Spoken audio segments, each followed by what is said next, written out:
Hello and welcome back to another video. Just like gradients in CSS, we also have a very interesting property called border radius.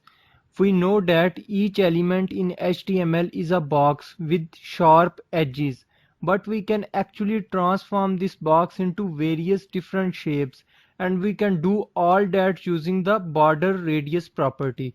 So what we actually do with border radius property is that we modify the four corners of the box and we provide a border radius for that.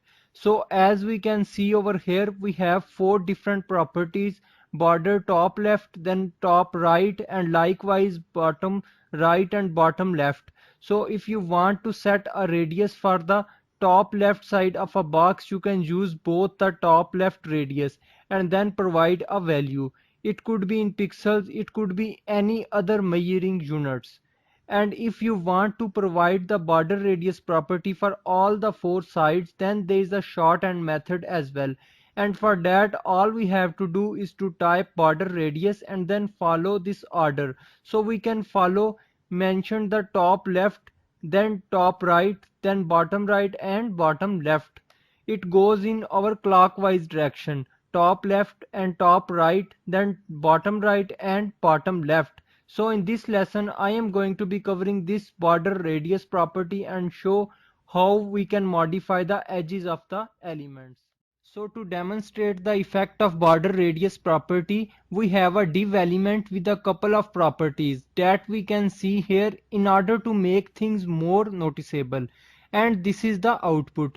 Now I am going to be applying the border radius property to this div element and see the different shapes that we can create. So let's first target the individual edges of the div. So first let me try border top left radius, and here let me make it, let's say, 20 pixels. Save it and refresh the browser. And here we have a curved edge this time, which is not there on the other side because we applied the border radius only on the top left side. Likewise, I can apply the border radius property to the other sides as well, and likewise I can do it for other sides as well.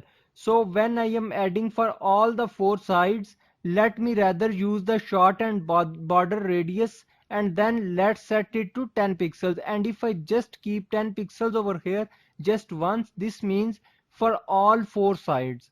Save it and refresh the browser.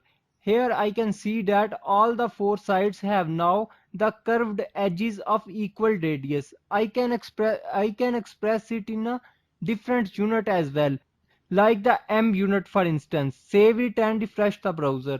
You can see that the M unit is quite big. We can actually keep it a percentage as well. Save it and refresh the browser. Here we have 10% for all the four sides. So the bigger the value of the border radius, the more curved will be the edges.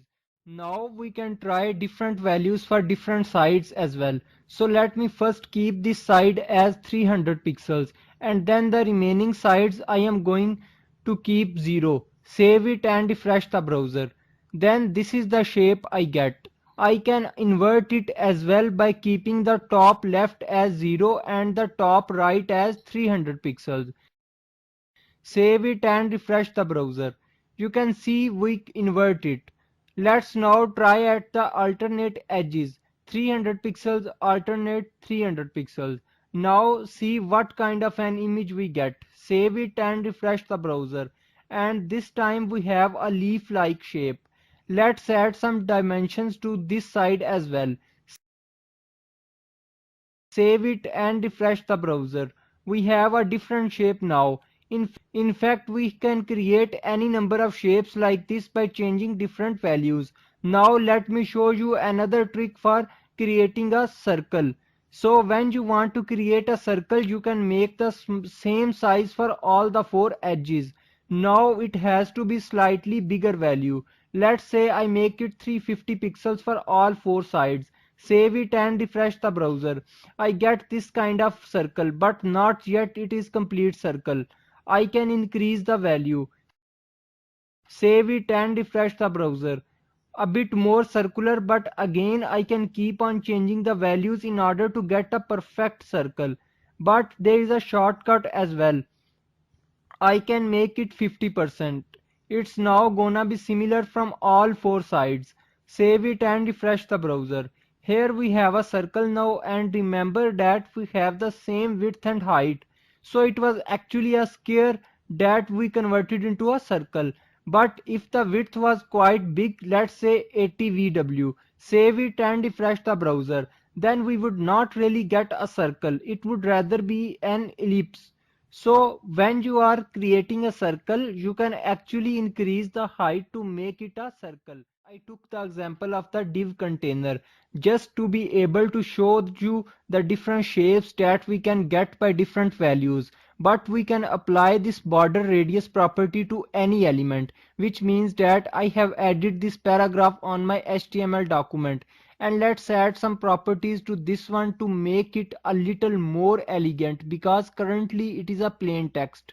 So I am going to target this paragraph, and here let's give it a width and height.